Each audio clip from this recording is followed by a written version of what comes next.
নমস্কার,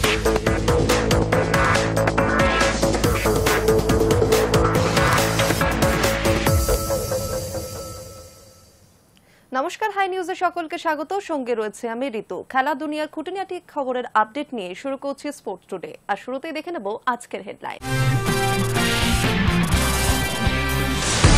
গত মৌসুমে টানা 4 ম্যাচে বার্সেলোনার কাছে হারার পর অবশেষে নতুন মরশুমে চিরশত্রুকে হারালো রিয়াল মাদ্রিদ। রবিবার ঘরের মাঠে সান্তিয়াগো বের্নাবিউতে হওয়া এল ক্লাসিকোতে রিয়াল জিতেছে 2-1 গোলে। বিশ্বের সর্বকালের অন্যতম সেরা ফুটবলার ক্রিস্টিয়ানো রোনাল্ডো যে বয়সে অন্য ফুটবলাররা বুট জোড়া তুলে রেখে দিব্যি অবসর যাপন করেন, সেই বয়সেও তিনি পৌঁছে গেলেন 950 গোলে। বড়সড় গাড়ি দুর্ঘটনার মুখে প্রাক্তন গোলরক্ষক সংগ্রাম মুখোপাধ্যায়। কল্যাণী রোডে এই দুর্ঘটনার খবর সোশ্যাল মিডিয়ায় জানিয়েছে ইউনাইটেড স্পোর্টস ক্লাবের কর্তা নবাব ভট্টাচার্য। তবে অল্পের জন্য প্রাণ রক্ষা পেলেন তিনি। চোটের জায়গায় রক্তক্ষরণ, আইসিইউতে শ্রেয়স। তার সেরে উঠতে 3 সপ্তাহেরও বেশি সময় লাগতে পারে। খেলতে পারবেন প্রোটিয়া সিরিজে?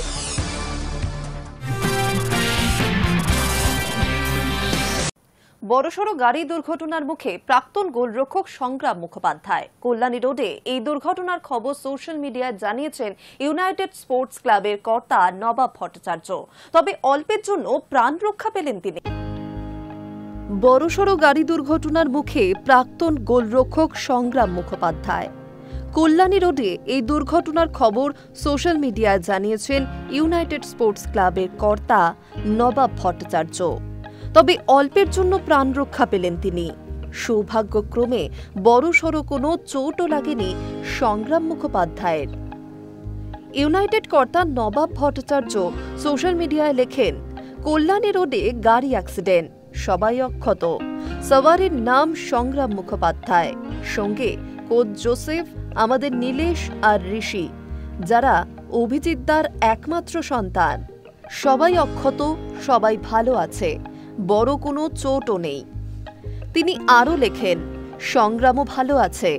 সৌভাগ্যক্রমে আমরাও পাশেই ছিলাম।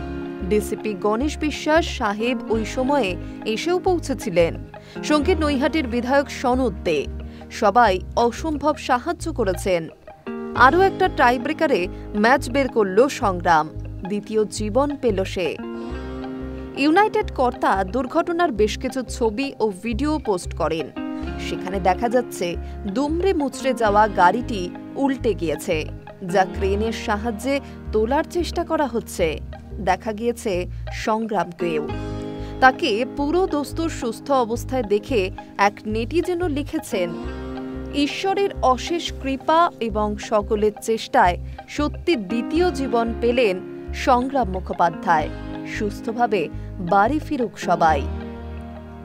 আরেকজনের কথায়, যার নামে সংগ্রাম, তাকে কোনো কিছু সহজে হার মানাবে কি করে? সংগ্রামদার জন্য এক রাশ ভালোবাসা, বাকিদের জন্য শুভেচ্ছা। ছবিটা দেখে এক লহমায় মনটা খারাপ হয়ে গিয়েছিল। ভালো থাকুক সংগ্রামদা।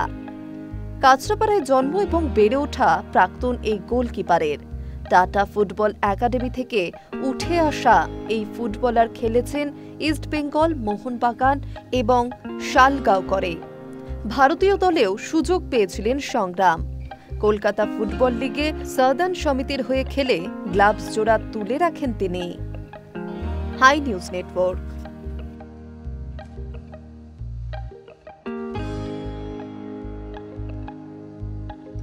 গত মরশুমে টানা 4 ম্যাচ বার্সেলোনার কাছে হারার পর অবশেষে নতুন মরশুমে চিরশত্রুকে হারালো রিয়াল মাদ্রিদ। রবিবার ঘরের মাঠ সান্তিয়াগো বের্নাবেউতে হওয়া এল ক্লাসিকোতে রিয়াল জিতেছে 2-1 গোলে। নতুন কোচ জাবি আলোনসো প্রথম এল ক্লাসিকোতেই দলকে জয় এনে দিলেন। গত মরশুমে টানা 4 ম্যাচ বার্সেলোনার কাছে হারার পর অবশেষে নতুন মরশুমে চিরশত্রুকে হারালো রিয়াল মাদ্রিদ। রবিবার ঘরের মাঠ সান্তিয়াগো বের্নাবেউতে হওয়া এল ক্লাসিকোতে রিয়াল জিতেছে 2-1 গোলে। নতুন কোচ জাবি আলোনসো প্রথম এল ক্লাসিকোতেই দলকে জয় এনে দিলেন। 10 ম্যাচে 27 পয়েন্ট পেয়ে শীর্ষস্থান মজবুত করল রিয়াল। বার্সেলোনা 10 ম্যাচে 22 পয়েন্টেই থাকল। বরাবরের মতো ম্যাচে নাটকের কোনো কমতি ছিল না। ম্যাচের শুরুতে রিয়ালকে পেনাল্টি দিয়েও সিদ্ধান্ত প্রত্যাহার করেন রেফারি।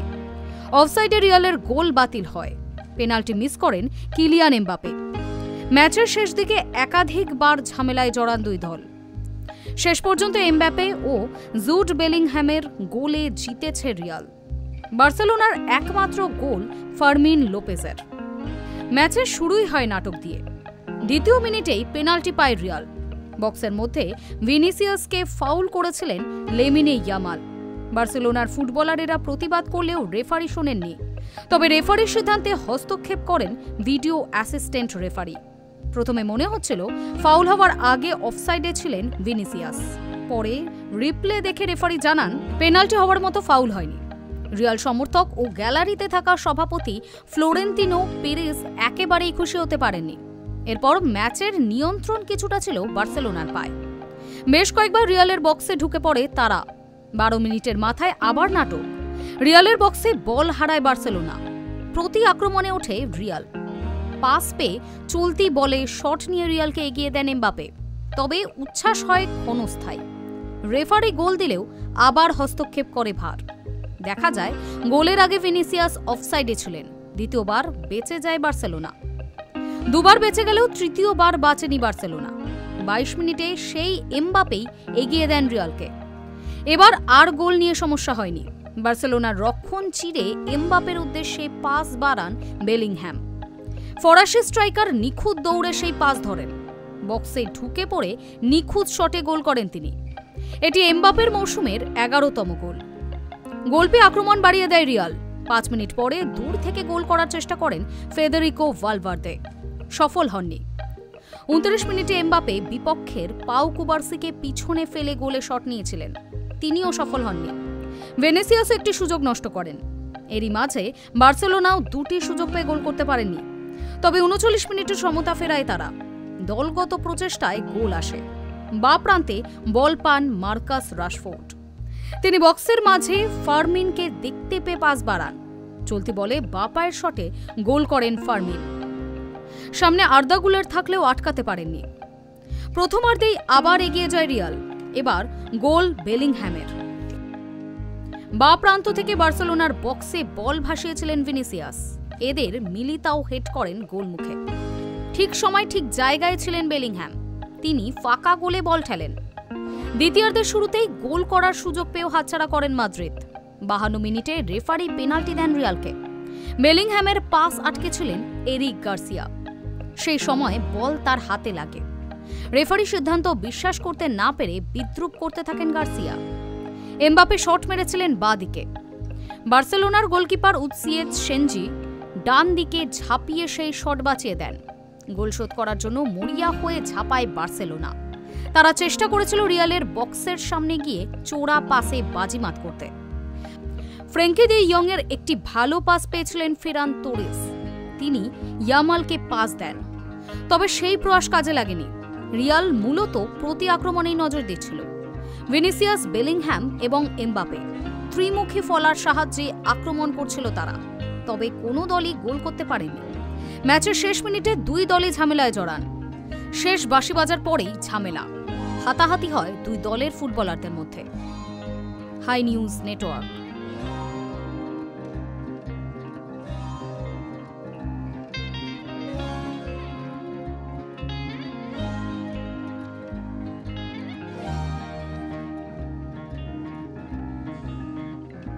জল্পনাতেই শিলমোহর পড়ল। কেরলে অস্ট্রেলিয়ার বিরুদ্ধে যে প্রীতি ম্যাচ ছিল লিওনেল মেসির আর্জেন্টিনার খেলার কথা ছিল, সেটা আপাতত স্থগিত হয়ে গেল।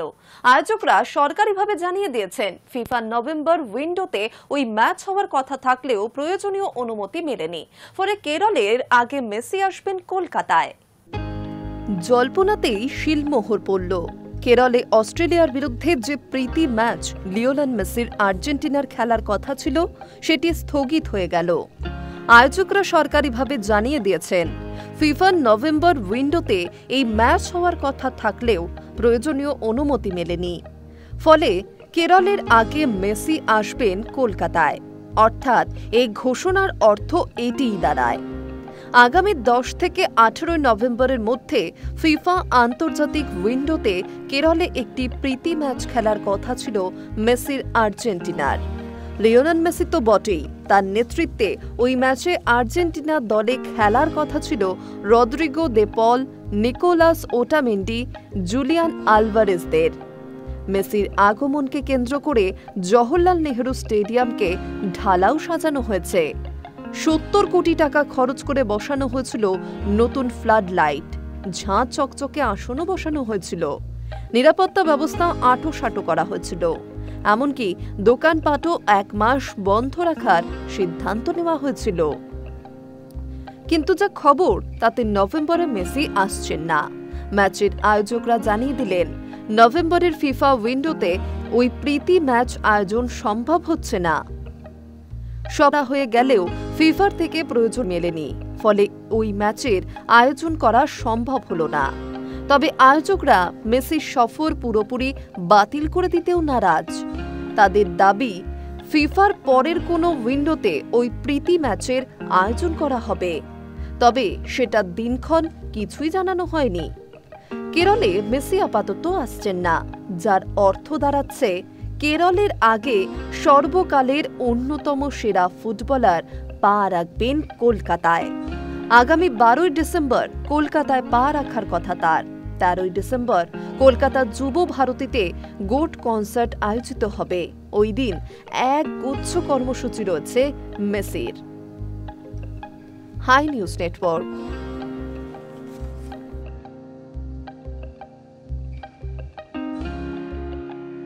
ক্রিশ্চিয়ানো রোনাল্ডো বিশ্বের সর্বকালের অন্যতম সেরা ফুটবলার।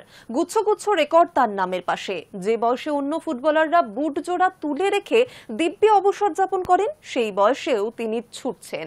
ছুটতে ছুটতে পৌঁছে গেলেন 950 গোলে। শনিবার রাতে আল নাসেরের হয়ে গোল করে ক্যারিয়ারের 950তম গোলটি করে ফেললেন CR7। 40 পেরিয়েছে বয়স। যে বয়সে অন্য ফুটবলাররা বুট জোড়া তুলে রেখে দিব্যি অবসর যাপন করেন, সেই বয়সেও তিনি ছুটছেন। ক্রিশ্চিয়ানো রোনাল্ডো শনিবার সৌদি লিগে অনবদ্য গোল করেছেন তিনি। এটাই তার ক্যারিয়ারের 950তম গোল। আর এই মাইল ফলক অর্জন করে তিনি আরও বেশি ক্ষুধার্ত হয়ে পড়েছেন। একথা CR7 নিজেই লিখেছেন সোশ্যাল মিডিয়ায়। শনিবার আল হাজিমের বিরুদ্ধে 88 মিনিটে দুর্দান্ত গোল করেন রোনাল্ডো। ডান প্রান্ত থেকে সতীর্থর বাড়ানো বলে অনবদ্য ফ্লিকে জাল কাঁপান তিনি। চলতি মৌসুমে সৌদি প্রো লিগে এটি রোনাল্ডোর 6ষ্ঠ গোল। এই বছরের 7ম গোল আল নাসেরের জার্সিতে। সৌদির ক্লাবটিতে এ পর্যন্ত 106টি গোল করেছেন রোনাল্ডো। সব মিলিয়ে ক্যারিয়ারে এখন তিনি 950টি গোলের মালিক। দ্রুত এগোচ্ছে হাজারের লক্ষ্যমাত্রার দিকে। এরপরেও থামার কথা মনেই আনছেন না পর্তুগিজ মহাতারকা। 950 গোলের পর ইনস্টাগ্রামে তিনি লিখেছেন, দলকে জেতাতে পেরে ভালো লাগছে, 950টি গোল করতে পেরে খুশি, তবে আরও কিছুর জন্য ক্ষুধার্ত। তাহলে কি রোনাল্ডো 1000 গোলের মাইল ফলকের কথা বলছেন? ফুটবল বিশ্ব মনে করছে সেটাই। তাছাড়াও এক সাক্ষাৎকারে তিনি জানিয়েছেন আরও কিছু বছর খেলতে চান তিনি, তবে সেটা যে বেশি বছর নয় তাও স্পষ্ট করেছেন। এক সংবাদ মাধ্যমকে দেওয়া সাক্ষাৎকারে রোনাল্ডো বলেন, আমি আরও কয়েক বছর খেলতে চাই, তবে সেটা খুব বেশি দিন নয়। আমার সতীর্থদের প্রতি কৃতজ্ঞ, তরুণদের কাছে অনেক কিছু শিখছি। পরিবার বলেছিল এবার আমার থামার সময় এসেছে। তারা বলেছে সবকিছুই তো অর্জন করেছি, তাহলে কেন 1000 গোলের লক্ষ্যে ছুটছে? আমি কিন্তু এই ব্যাপারটাকে অন্যভাবে দেখি। চাই ক্লাব এবং দেশের জার্সিতে আরও কিছু বছর দিতে। আমি নিশ্চিত যে এই যাত্রা যখন শেষ হবে তখন পরিপূর্ণ বোধ করব। পর্তুগিজ মহাতারকার সংযোজন, জানি যে আমার ক্যারিয়ারে বেশি দিন বাকি নেই। যে কটা দিন খেলবো খেলাটাকে উপভোগ করে যাব। এখন আমি ধাপে ধাপে চিন্তা করি, যা আমাকে শক্তি দেয়, বেঁচে থাকার রসদও দেয়। প্রতিদিন সেটাই উপভোগ করি আমি। 2022-এ ফুটবল বিশ্বকে চমকে দিয়ে ম্যানচেস্টার ইউনাইটেড থেকে সৌদির ক্লাবে সই করেন CR7। রেড ডেভিলসের জার্সিতে দ্বিতীয় দফায় করেন 24টি গোল। সব মিলিয়ে ম্যানচেস্টার ইউনাইটেডের হয়ে 346টি ম্যাচে তার গোল সংখ্যা 145।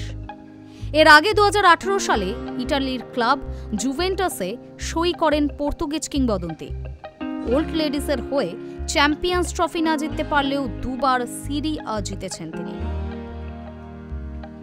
পেয়েছেন সুপার কাপও। ইটালিতে 134 ম্যাচে তার গোল সংখ্যা 101। ক্লাব ক্যারিয়ারে সেরা সময়টা কাটিয়েছেন স্পেনের রিয়াল মাদ্রিদে। 5টি ব্যালন ডি'অরের মধ্যে 3টি জিতেছেন লস ব্ল্যাঙ্কোসের হয়ে। 2009 সালে ম্যানচেস্টার ইউনাইটেড থেকে স্পেনের রাজধানীতে আসেন তিনি। মাদ্রিদের হয়ে 438টা ম্যাচে রোনাল্ডোর মোট গোল 450। রোনাল্ডোর যাত্রাপথ শুরু হয় পর্তুগালের স্পোর্টিং লিসবনে। এই ক্লাবের হয়ে তিনি করেছিলেন 5টি গোল। এছাড়াও পর্তুগালের জার্সিতে তার গোল 143। সব মিলিয়ে ক্যারিয়ারে CR7 গোল করেন 950টি। 1000 গোল থেকে আর মাত্র 50 গোল দূরে রয়েছেন তিনি। সেই লক্ষ্যে আরও বেশি ক্ষুধার্ত হয়ে উঠছেন Ronaldo. High News network.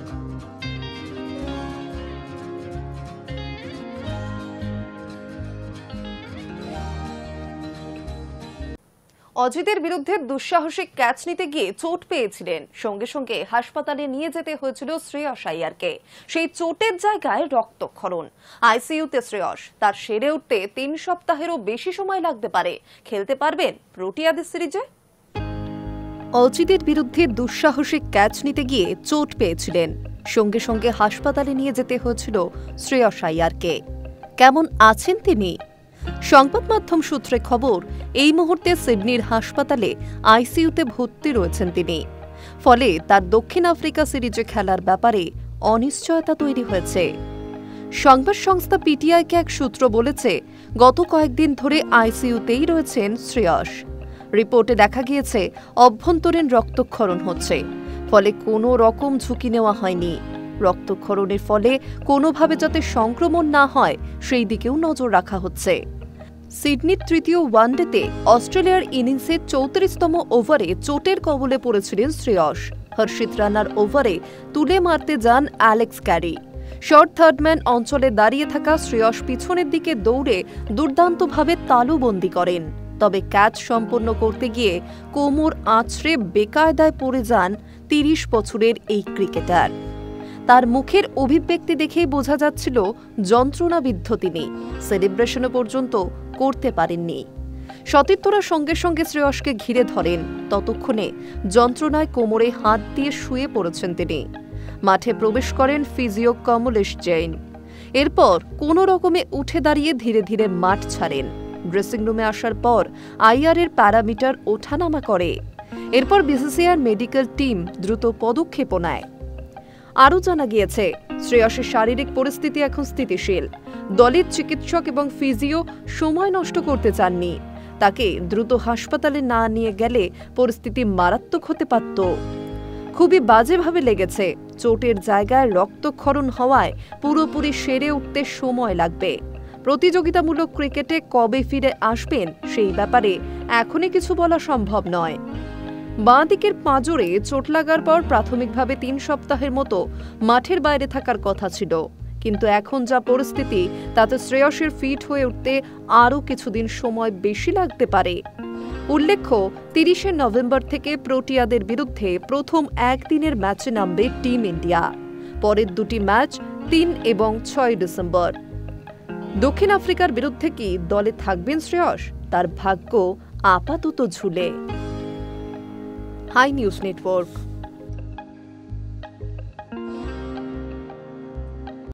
Hardik নেই, নীতিশও কি ছিটকে যাবেন? অ্যাডিলেডের দ্বিতীয় ওয়ানডেতে চোট পেয়েছিলেন তিনি। বাঁ পায়ের উরুর পেশিতে চোটের কারণে সিডনিতে খেলতে পারেননি তিনি। এখন প্রশ্ন, চোট সারিয়ে অস্ট্রেলিয়ায় টি-20 সিরিজে কি খেলবেন নীতিশ কুমার রেড্ডি? টি-20 সিরিজের আগে চিন্তায় ভারতীয় দল। অ্যাডিলেডের দ্বিতীয় ওয়ানডেতে চোট পেয়েছিলেন তিনি। বাঁ পায়ের উরুতে পেশিতে চোটের কারণে সিডনিতে খেলতে পারেননি তিনি। এখন প্রশ্ন, চোট সারিয়ে অস্ট্রেলিয়া টি-20 সিরিজে কে খেলবেন নীতিশ কুমার রেড্ডি? অন্যদিকে ওয়ানডে দলের অনেকেই ফিরে গেলেও সিডনিতেই রয়ে গিয়েছেন শ্রেয়স আইয়ার। এশিয়া কাপে চোট পাওয়ার আগেই ছিটকে গিয়েছেন টিম ইন্ডিয়ার অলরাউন্ডার হার্দিক পান্ডিয়া। এই পরিস্থিতিতে নীতিশের চোট চিন্তায় রেখেছে ভারতীয় শিবিরকে। যদিও এক আন্তর্জাতিক ক্রিকেট ওয়েবসাইট সূত্রে জানা গিয়েছে এই মুহূর্তে পুরোপুরি সুস্থ নন তিনি, তবে টি-20 সিরিজের আগেই সুস্থ হয়ে ওঠার সম্ভাবনা রয়েছে নীতিশের। আসলে হার্দিকের বদলে অলরাউন্ডার হিসেবে ভারতীয় দলে রাখা হয়েছে তাকে, অর্থাৎ নীতিশ চোট পেয়ে ছিটকে গেলে দলের কম্বিনেশনে সমস্যা হতে পারে। 22 বছর বয়সী এই ক্রিকেটার টি-20 সিরিজের আগে ফিট হয়ে গেলে লাভবান হবে টিম ইন্ডিয়া। এখনো পর্যন্ত দেশের হয়ে 4টি টি-20 খেলেছেন নীতিশ, সর্বোচ্চ স্কোর 74, রয়েছে 3টি উইকেট।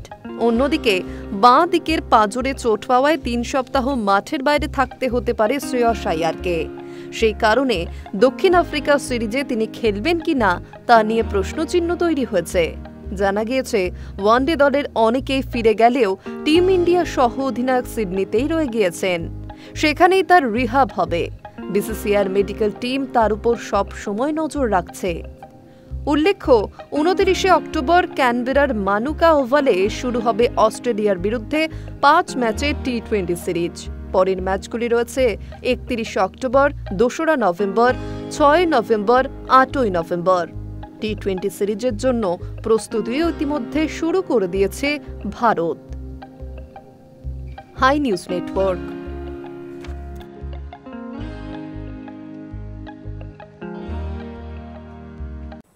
আজ এখানেই শেষ করছে স্পোর্টস টুডে। আরও অন্যান্য খবরের জন্য নজর রাখুন হাই নিউজে।